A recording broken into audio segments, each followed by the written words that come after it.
Isu bergabungnya Presiden Joko Widodo ke Partai Golkar tengah jadi perbincangan hangat. Jokowi bahkan disebut-sebut sebagai calon ketua umum partai berlambang pohon beringin itu. Merespon hal tersebut, Ketua Umum Partai Golkar Erlangga Hartarto mengklaim jika Jokowi nyaman dengan partainya. Selain itu, Partai Golkar telah rapat bahkan telah sejalan beriringan dengan Jokowi. Sejumlah iklan partainya menggambarkan kedekatan dengan Presiden Jokowi. Pak Jokowi dan Partai Golkar memang sudah rapat, Pak.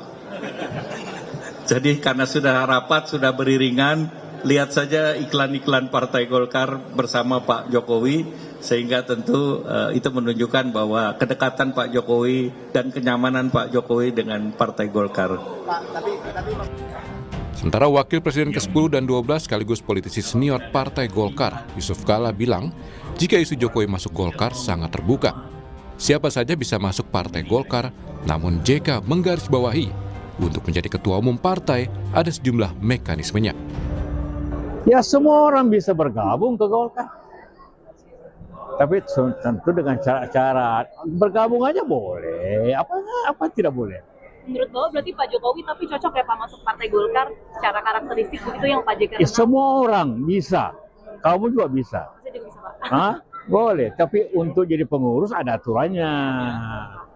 Kalau untuk jadi ketua atau jadi apa harus minimum 5 tahun, harus menjadi pengurus.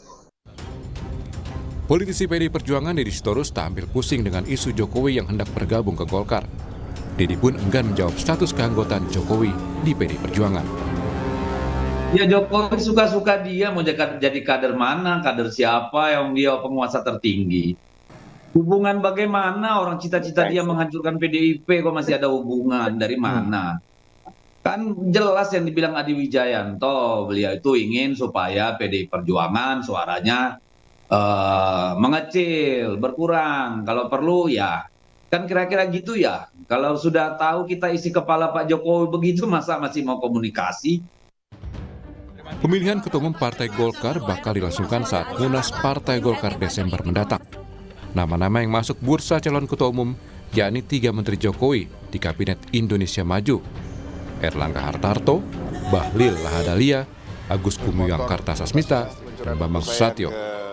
Lalu, akankah Jokowi resmi merapat ke Golkar? Tim Liputan, Kompas TV.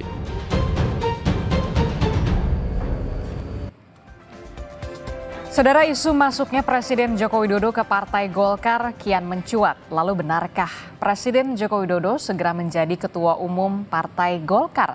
Lantas bagaimana status keanggotaannya di PDI Perjuangan? Benarkah merapatnya Jokowi ke Golkar sebagai sinyal makin renggangnya Jokowi dengan PDI Perjuangan? Kita bahas di pagi hari ini bersama dengan sejumlah narasumber yang sudah hadir melalui Zoom. Ada politisi senior dari Partai Demokrasi Indonesia Perjuangan, Bung Andreas Hugo Parera. Selamat pagi Bung Andreas, kabar baik? Selamat pagi Adisti, selamat pagi Bang Erwin. Iya. Tadi. Dan juga ada Wakil Ketua Umum Partai Golkar, ada Bang Erwin Aksa. Selamat pagi, Assalamualaikum Bang Erwin.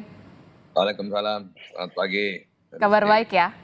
Ya, Bang Andreas. Iya, dan juga ada Direktur Eksekutif Parameter Politik Indonesia, ada Mas Adi Prayitno. Saya langsung ke Bang Erwin Aksa nih. Bang Erwin, ini kan kalau tadi kita melihat pernyataan dari Pak Erlangga yang mengatakan bahwa Presiden Joko Widodo dengan Golkar ini sangat rapat sekali, sangat ada kenyamanan. Itu bisa diartikan betulkah kemudian Presiden Joko Widodo ini sudah dilirik masuk ke dalam radarnya Partai Golkar untuk menjadi bursa di calon ketua umum Partai Golkar, Bang Erwin? Ya, kalau kita lihat kemarin beberapa pertemuan antara Pak Erlangga dan Pak Jokowi, bahkan sampai iklannya juga Pak Jokowi mengendorse ya pada saat pemilu kemarin, ya kita bisa lihat bahwa Pak Jokowi dan Golkar itu tentunya sama prinsip-prinsip dari platformnya, yaitu kerja. Jadi karena Golkar juga punya prinsip kerja, ya karya, ya jadi saya kira ada satu kenyamanan dalam hal itu yang disampaikan oleh Pak Erlangga juga.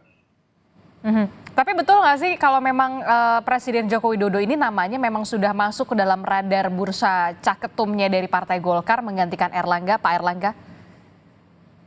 Kalau itu nggak pernah ada dalam radar Golkar. Golkar itu menerima siapa saja yang ingin bergabung. Golkar tidak pernah menawarkan diri untuk mengajak seseorang untuk bergabung dengan Golkar. Karena di Golkar itu ada prinsip merit, ya, meritokrasi. Jadi berjenjang dari bawah. Jadi Golkar tidak pernah mengajak bergabung, malah orang yang bergabung ke Golkar seperti Ridwan Kamil tempo hari. Jadi tidak ada tawaran ya kalau selama ini begitu ya, Bang Erwin ya? Nggak ada. Kita kan selalu mengatakan ya welcome aja, silakan kalau mau bergabung. Tetapi tidak pernah ada mengajak untuk bergabung dengan Golkar. Nah, kalau misalkan syaratnya untuk menjadi calon ketua umum, benarkah harus menjadi pengurus dulu seperti yang tadi paket sebelumnya kan ada Pak Yusuf Kala mengatakan ada mekanismenya yang harus dilalui begitu? Ya itu betul, syarat-syarat untuk menjadi ketua umum di Golkar itu sangat ketat ya. Karena pengurus baik itu pusat dan daerah selama 1 periode penuh, ya kemudian mendapat dukungan 30% dari pemilik suara, ya terus kemudian aktif dalam partai selama 5 tahun, ya dan berbagai macam syarat lainnya. Jadi tidak mudah untuk menjadi ketua umum di Partai Golkar. Karena tadi sistem di Golkar itu adalah merit.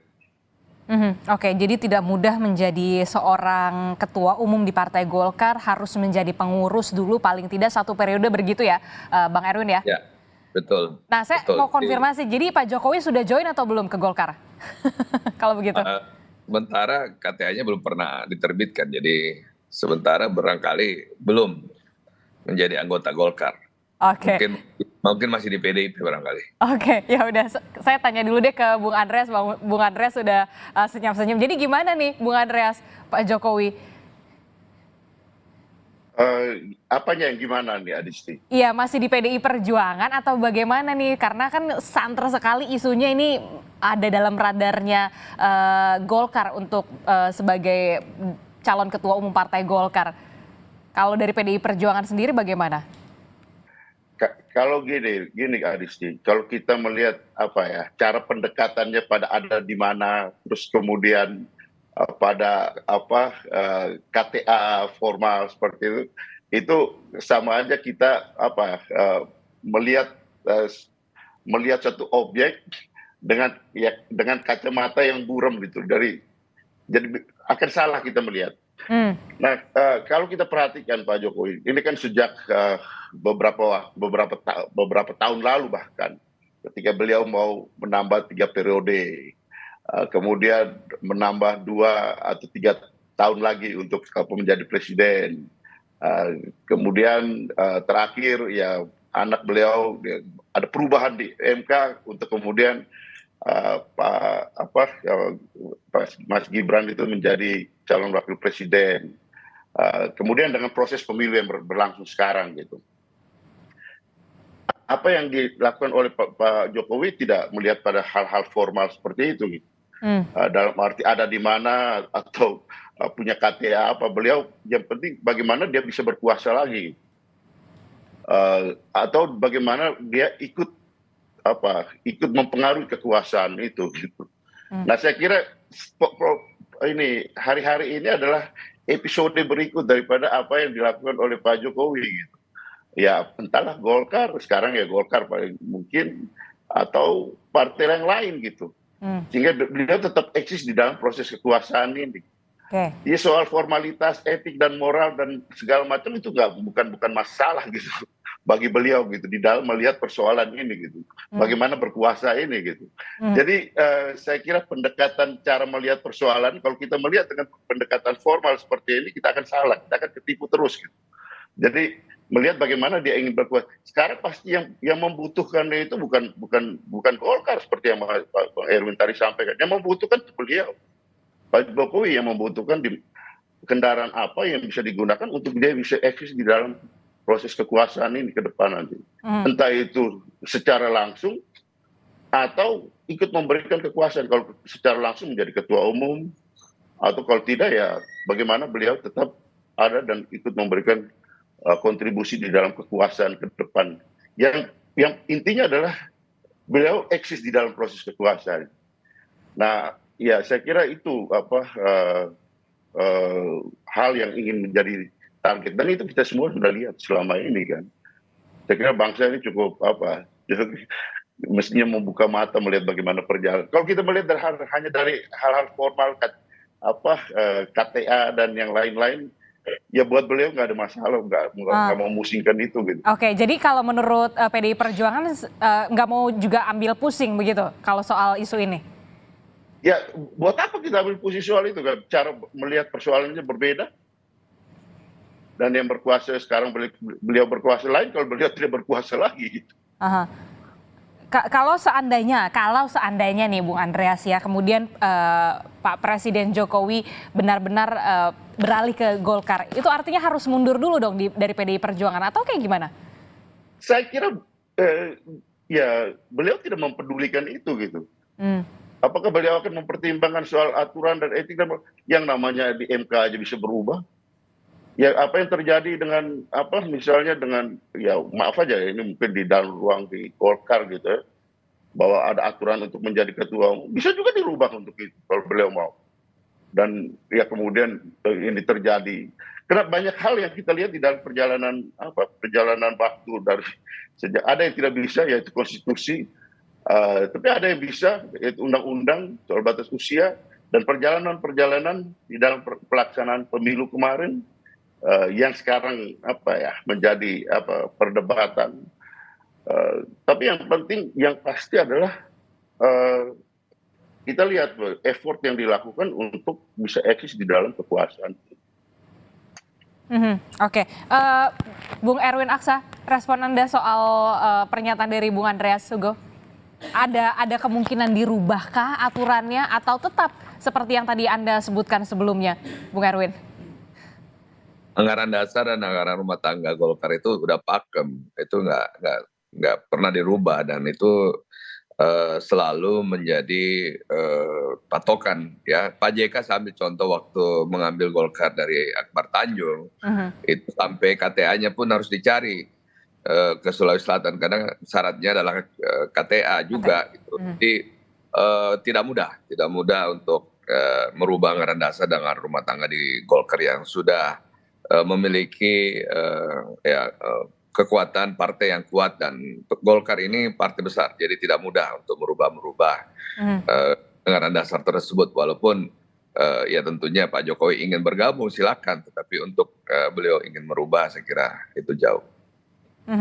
Jadi tidak ada kemungkinan akan ada perubahan ADART dan segala macamnya kalau memang Joko Widodo atau Presiden Jokowi ingin bergabung bersama Golkar begitu ya, harus ikuti aturannya yang sudah ada begitu Bung Erwin?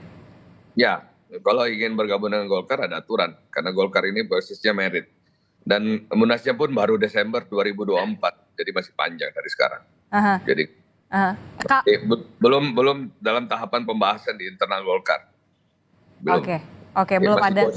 Masih gosip di luaran aja nih, belum gosip di dalam.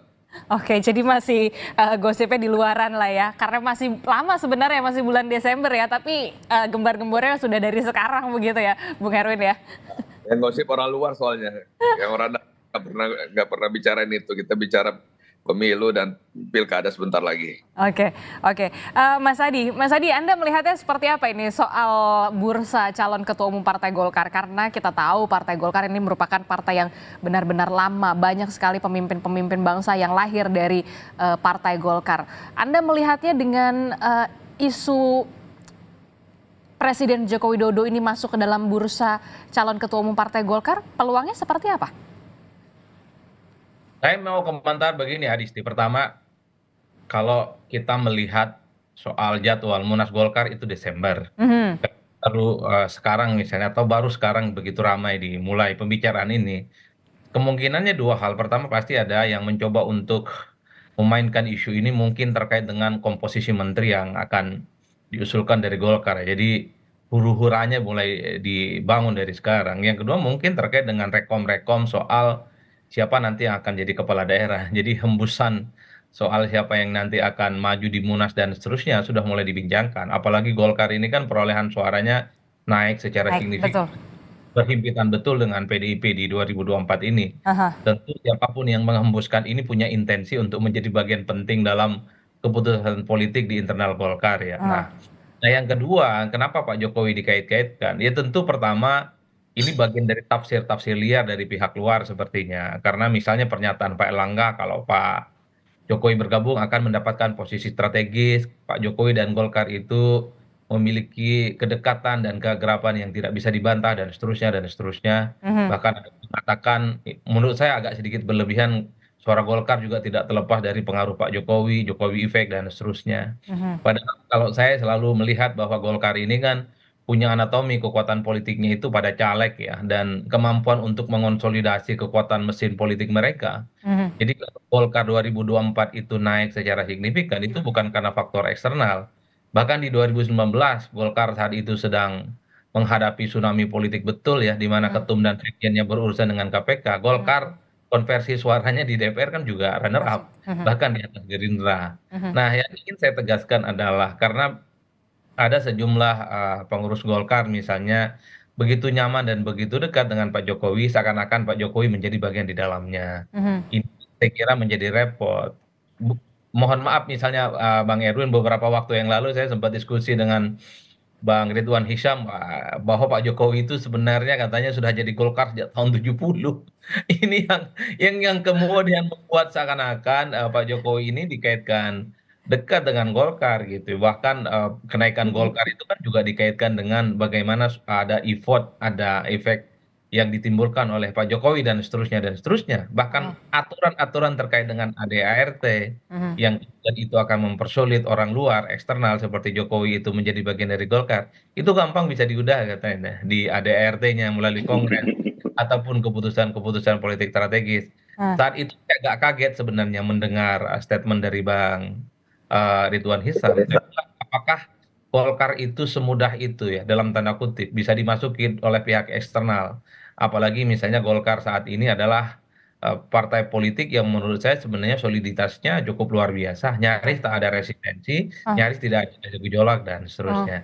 Jadi hal-hal inilah yang sebenarnya menjelaskan kenapa belakangan Pak Jokowi itu dikaitkan dengan Golkar. Nah, yang terakhir sebenarnya variabelnya itu Jokowi ini kan selalu dibicarakan kalau sudah tak jadi presiden karena intensi untuk terus mempertahankan kekuatan politiknya ini terbaca, terutama ketika merestui Gibran menjadi wakil Prabowo. Disinilah kemudian orang melihat ada dalam tanda kutip post power syndrome.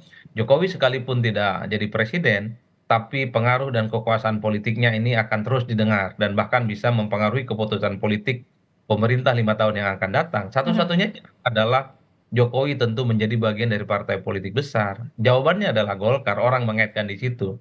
Kalau dengan PDIP ya saya kira sudah lama wassalam lah ya, karena memang keputusan politik Jokowi, sikap politik Jokowi berbeda secara diametral dengan PDIP. Ini yang menurut saya orang melihat kenapa Pak Jokowi dikaitkan dengan ketum Golkar, karena satu-satunya cara supaya Jokowi kekuasaan politiknya, pengaruh politiknya kuat ya hanya dengan jadi ketua umum partai besar. Kalau dengan PSI ya saya kira ibarat orang pakai baju, bajunya kekecilan, belum tentu juga kan lolos ke parlemen. Apalagi Golkar saat ini suaranya 16%, ya saya kira semua orang akan ngiler untuk menjadi bagian dari Golkar. Saya kira itu poin saya, Adisti. Tapi kalau kita melihat begitu ya, kalau kita melihat peluangnya ini kan kalau di Golkar, kalau tadi kata Bang Erwin, tidak bisa serta-merta ujuk-ujuk langsung jadi calon ketua umum, setidaknya harus ada menjadi pengurus 1 periode. Ini nanti seperti apa? Nah, saya kira itu keputusan politiknya ada di internal Golkar, terutama adalah mereka yang memiliki hak suara ya nantinya di Munas. Ini akan menjadi perdebatan yang cukup panjang. Yang menjadi ramai itu kalau Munas itu dimajukan pasti segala sesuatu yang dianggap ribet, dianggap sesuatu yang menjadi aturan baku ya bisa diubah. Mahkamah Konstitusi aja bisa memutuskan sesuatu yang di luar batas kemampuan gitu ya. Hanya ingin mengikuti kekuasaan politik. Apalagi cuman Golkar dalam tanda kutip. Tapi kalau Munasnya itu dilaksanakan setelah Oktober, di mana Pak Jokowi sudah tak lagi jadi presiden, ya saya kira agak sulit ya. Oleh karena itu, kalau Golkar konsisten istiqomah Munasnya itu Desember, saya kira Pak Jokowi akan menjadi bagian dari Golkar, apalagi dikaitkan dengan ketum, bagi saya agak sulit. Tapi kalau Munasnya itu dilakukan sebelum Oktober, rasa-rasanya apapun bisa terjadi. Karena kekuasaan politik seorang presiden, entah siapa nanti yang punya intensi untuk mengajak di dalam, pasti cukup powerful dan akan mengubah segala-galanya, Adisti. Oke. Tapi bagi saya seorang peneliti memang agak di luar kemampuan kita untuk menalar itu semua ya. Partai politik berpindah dari satu tempat ke tempat yang lain, apalagi kan kita melihat ya Pak Jokowi ini kan wajah PDIP-nya nggak hilang sebenarnya, sekalipun ya sudah beda jalan. Tapi kemudian pindah ke Golkar jadi ketum. Waduh, bagi saya rumit saya membayangkan politik di negara ini. Kalau bisa memang partai politik dibubarkan aja kalau begitu gampang diintervensi dan dimasuki dengan cara-cara yang tidak elegan lah, kira-kira begitu. Aha, aha. Tapi menurut Anda ada nggak peluangnya atau kecil? Ya, kalau bicara peluang ya ada. Orang kenapa bicara Golkar ada pihak eksternal potensial jadi ketua umum, ini pasti ada sesuatu yang sedang dimainkan, ada sesuatu yang sedang diembuskan. Ini pasti ada sesuatu orkestrasi di luar supaya ada upaya-upaya untuk memasukkan nama besar Pak Jokowi itu menjadi bagian di dalam Golkar. Kalau Pak Jokowi misalnya gabung Golkar jadi anggota biasa atau dewan-dewan yang secara kelembagaan misalnya tidak terlampau powerful memutuskan keputusan politik Golkar, entah itu dewan etik, entah itu dewan pembina, dewan kehormatan atau dewan apapun ya, saya kira itu tidak terlampau menarik dikaitkan dengan Pak Jokowi. Karena posisi itu tidak mampu menentukan keputusan politik strategis Golkar ke depan. Satu-satunya cara bagaimana Pak Jokowi itu punya pengaruh kuat, ya, punya bergen politik yang kuat terhadap pemerintahan ke depan, pemerintahannya Pak Prabowo khususnya, ya adalah dengan cara ketua umum. Problemnya adalah apakah Golkar semudah itu? Hmm, Itu yang kemudian menjadi tanda tanya. Oke. Kalau Apakah Munasnya di bulan apa namanya sebelum Oktober, mungkin apapun bisa terjadi ya. Tapi kalau pasca Oktober, terutama di bulan Desember, bagi saya posisi Pak Jokowi sudah rumit ya, karena lemdak tentu saja, di mana figurnya sebagai presiden tak lagi dianggap sebagai variabel penting ya. Mhm, mhm, mhm. Kita akan lihat apakah semudah itu kemudian menjadi ketua umum dari Partai Golkar, yang kita tahu Partai Golkar ini merupakan partai yang sudah lama begitu ya, bahkan akarnya sudah benar-benar kuat begitu. Eh, Benarkah kemudian Munas Golkar ini akan berlangsung Desember ataukah akan dimajukan di bulan Oktober? Jangan dijawab dulu, Bung Erwin Aksa. Kita akan jeda dulu sejenak, tetaplah bersama kami di Sapa Indonesia Pagi.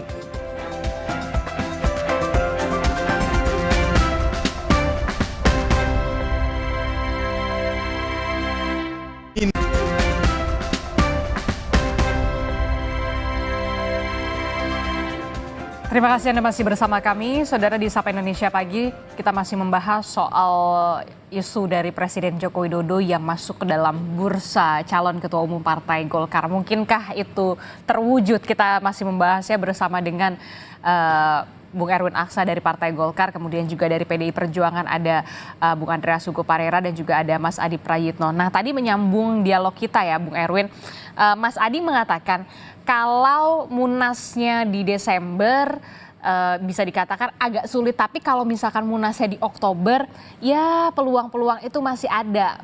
Mungkinkah kemudian bisa dikatakan ada perubahan persyaratan dalam tanda kutip ADART yang kemudian bisa dirubah di Partai Golkar, atau sebenarnya sulit? Ini memang harus seperti ini ADART-nya, harus periode, harus kalau mau jadi caketum harus ada satu periode menjadi pengurus begitu.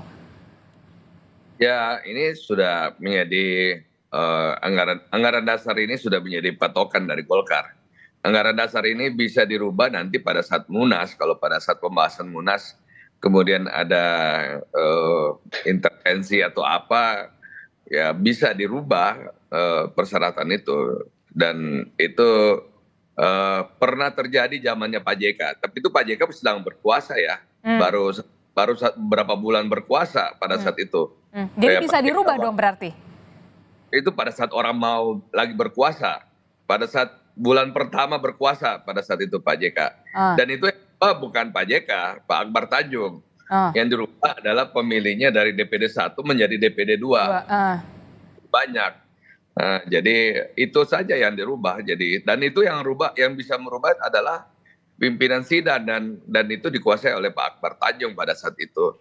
Dan Pak JK pada saat itu baru menjabat sebagai wakil presiden, bukan sedang mau turun sebagai wakil presiden. Jadi berbeda. waktunya dan berbeda ininya. Golkar pada saat itu ingin merapat ke Pak JK, ya, karena Pak JK sedang berkuasa pada saat itu, karena baru menjabat menjadi wakil presidennya Pak SBY pada saat itu. Dan kalau yang ini kan berbeda. Tadi seperti kan Mas Adi mengatakan bahwa Pak Jokowi akan turun. Jadi berbeda, satu hal yang berbeda. Gitu. Jadi kalau anggaran dasar mau dirubah dengan alasan apapun itu tidak mungkin lagi kita rubah, karena itu sudah menjadi standar baku dari Golkar. Dan itu sudah dilakukan berbagai munas di Golkar menggunakan standar anggaran dasar, anggaran rumah tangga yang ada sekarang. Bahkan merubahnya lagi menjadi pemilihnya DPD 1 bukan DPD 2 itu tidak mungkin. Tapi kalau dari segi melihat begitu ya, dari sosok Joko Widodo sendiri, kalau Partai Golkar ini membutuhkan nggak sih sosok sebagai figur seperti Presiden Joko Widodo ini untuk masuk ke dalam Partai Golkar? Ya kalau mau masuk sebagai anggota biasa silahkan aja, pastikan kita terima. Karena Pak Jokowi memiliki platform kerja ya, berkarya. Jadi saya kira platform Pak Jokowi dengan platform Golkar sama gitu, berkarya. Jadi untuk masuk menjadi anggota silahkan. Kita punya pelatihan juga di Golkar, nanti ikut pelatihan Golkar juga nanti silahkan. Nanti banyak hal yang harus diikuti dalam Golkar karena kita berbasis meritokrasi gitu. Tampaknya harus ada beberapa persyaratan yang memang harus ada beberapa barikade yang harus dilalui oleh Presiden Joko Widodo ya, kalau memang betul-betul nantinya akan masuk setidaknya sebagai pengurus dari Partai Golkar ya, Bung Erwin. Tapi kalau kita melihat juga kan kedekatan antara Pak Erlangga dengan Pak Joko Widodo ini bisa dikatakan ada kecipratan lah ya, Jokowi's effect-nya ini sampai akhirnya suara Golkar ini bisa dikatakan saat ini naik signifikan begitu di pemilu 2024 ini. Saya kira faktor yang menaikkan Golkar ini adalah caleg. Ya karena ini adalah caleg ya, ini kan open pemilihan terbuka gitu. Jadi suara calegnya lebih besar dari suara partai.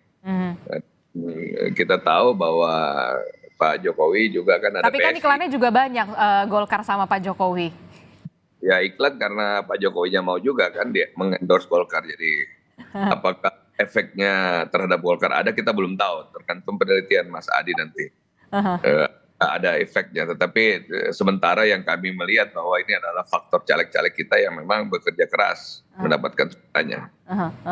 Oke, Bung Andreas, Anda ingin menanggapi soal Jokowi's effect ini? Ya, saya kira kemarin ya Golkar membutuhkan Jokowi, tapi sekarang Jokowi yang membutuhkan Golkar. Tinggal bagaimana proses tarik-tarikannya aja gitu. Kenapa? Seperti yang tadi saya katakan gitu. Emang PDIP udah nggak membutuhkan Jokowi lagi berarti? Iya, makanya kalau pendekatan membutuhkan, pendekatannya KTA, itu buat Pak Jokowi nggak ada artinya gitu. Itu nggak penting dan dia nggak mempedulikan itu gitu. Nah sehingga ya sekarang bagaimana ya saya juga sebagai politisi tapi saya juga ikut mengamati ini pendekatan behavior dalam orang bilang di dalam ilmu politik itu pendekatan perilaku penguasa gitu. Di dalam menggunakan instrumen kekuasaan.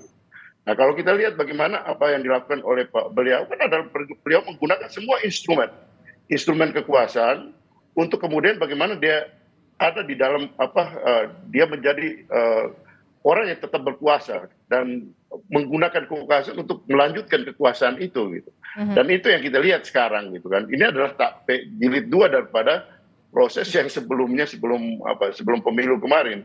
Ya kalau kita lihat sebelum pemilu memang Golkar membutuhkan, tapi sekarang setelah pemilu kalau tidak ada istilahnya dalam tanda petik ya, udah tunggangan lagi, bagaimana dia akan berkuasa gitu kan. Makanya yang bisa menyetop ini adalah kekuasaan pada dirinya gitu.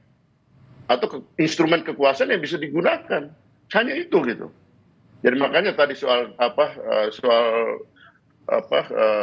jadwalnya gitu. Kalau jadwalnya sebelum Oktober ya masih berkuasa beliau. mungkin masih bisa menggunakan instrumen-instrumen kekuasaan. Maaf aja, Bung Erwin, bukannya mau merubah, tapi bisa juga merubah, termasuk merubah ADART. Katakanlah seperti itu gitu. Artinya ya undang-undang aja bisa dirubah, lembaga negara aja bisa diintervensi untuk lembaga negara seperti MK aja bisa berubah untuk mengintervensi untuk ya kepentingan anak keluarganya. Nah, apalagi kalau ya bukannya meremehkan Partai Golkar, kita tahu Partai Golkar besar, tapi effort itu bisa terjadi gitu, bisa dilakukan gitu untuk merubah ya termasuk merubah ADART. Tapi saya kira teman-teman di Golkar sangat menyadari itu gitu, dalam arti bahwa ya kita ini kan ini sama-sama politisi kita belajar dari pengalaman-pengalaman dan kita lihat bagaimana ya organisasi dan gimana organisasi harus dijaga untuk kepentingan ya mengedepankan proses demokratisasi yang terjadi di Indonesia melalui partai politik gitu. Kalau partai politik hanya dijadikan alat instrumen untuk kuda tunggang untuk seseorang berkuasa, ya apa artinya kita membangun partai ini gitu. Ya, saya kira itu Mas Adisti, ya saya juga ikut mengamati seperti Mas Adi gitu. Ya sebagai politisi juga sekaligus sebagai pengamat di dalam proses bagaimana melihat perilaku orang dan orang yang ada di dalam kekuasaan. Dalam ilmu politik itu ada istilahnya, ada Machiavellian itu. Bagaimana soal etik dan moral itu tidak peduli, yang penting bagaimana berkuasa dan mempertahankan kekuasaan. Itu Machiavellian. Oke, baik.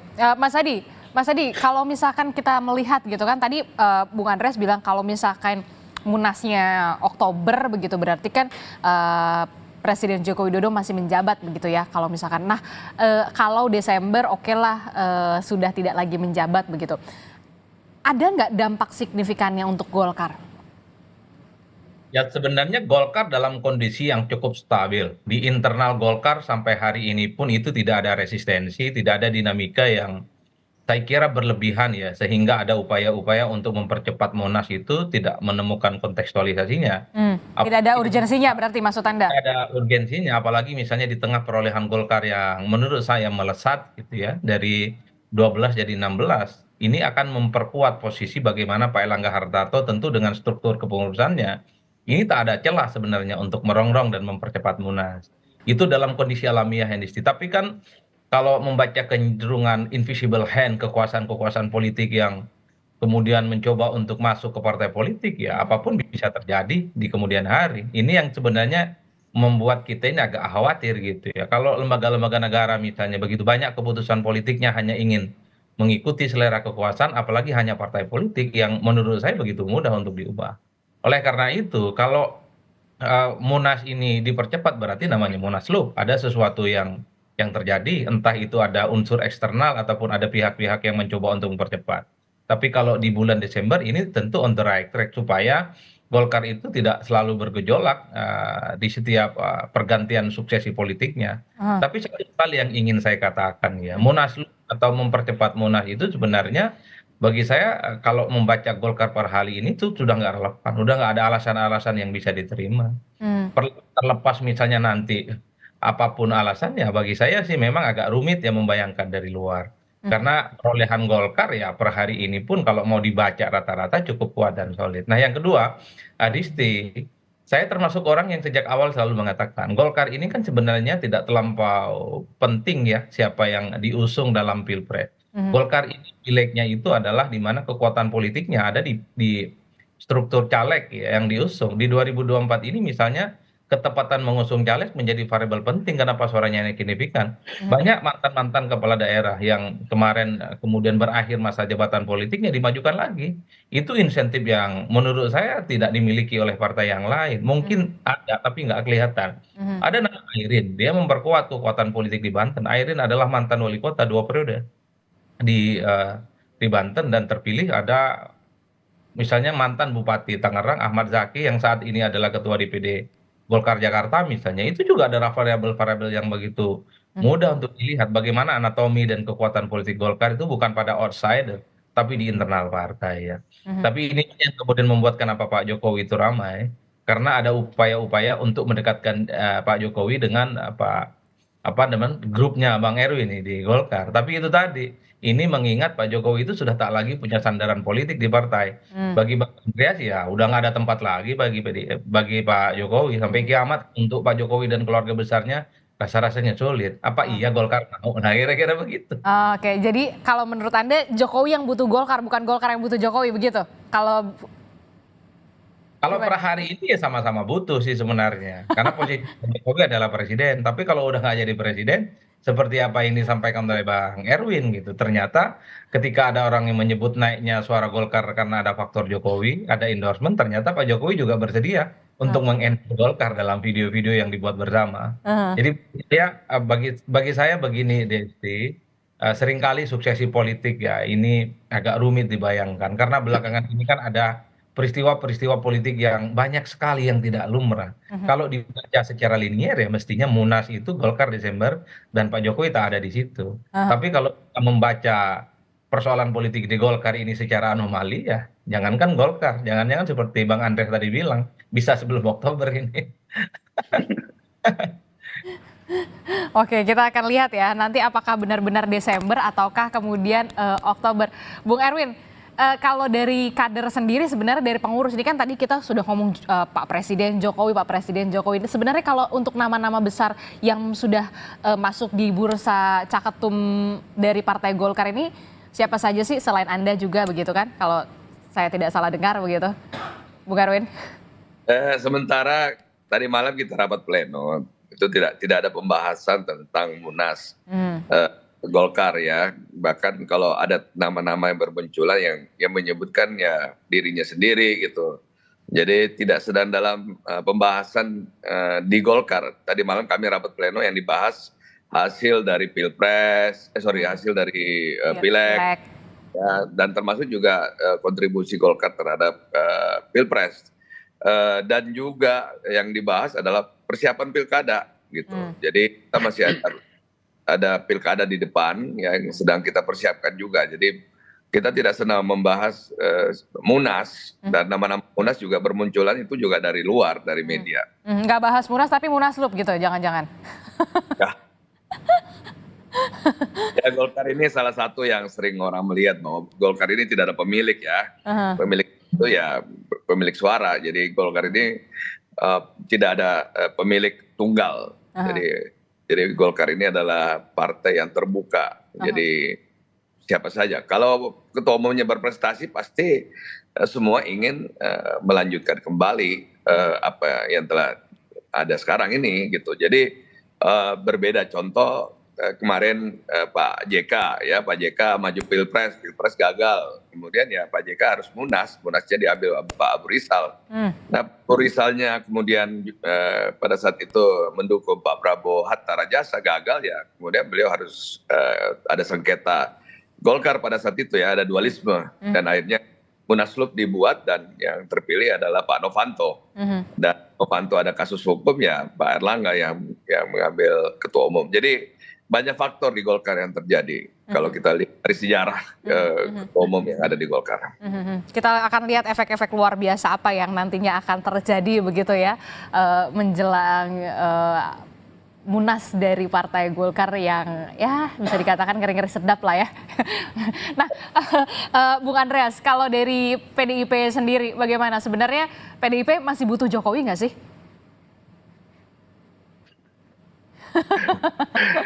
Saya kira sekarang ini, kalau kan kemarin kan katanya ada rencana mau ketemu ibu melalui perantara gitu.